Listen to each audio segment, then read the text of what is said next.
Our stories don't always begin the way that would be a reflection of where we end up.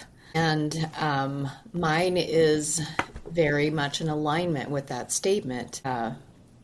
I was a mother at the age of 15.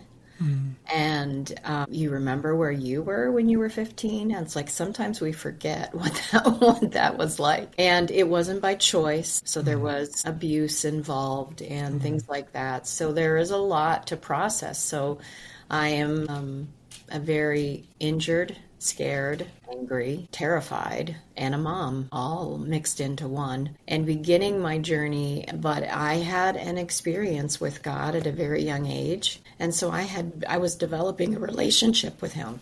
Excuse me. And that's what pulled me through that difficult time, and learning to be able to know that there is something that you're supposed to do. I always knew when people say, what are you going to do when you grow up? I said, I'm going to help people. I had no more definition than what that is. And that has developed and expanded and changed over the years that I have been serving God and learning what leadership really looks like. It has been a quest that I have been on to learn to live from rest, and not rest is when you crash, but live from a state of rest and peace and grace. And one of the biggest things that I have noticed, not only in my own life, but these leaders, is that we are very performance. Our identity is linked to our performance. If I constantly have to prove my worth, even to God, if I constantly have to feel like I have to be validated, or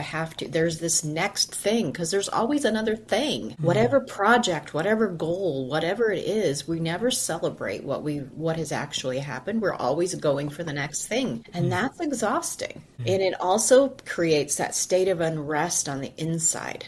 And so peace and rest comes from the inside out.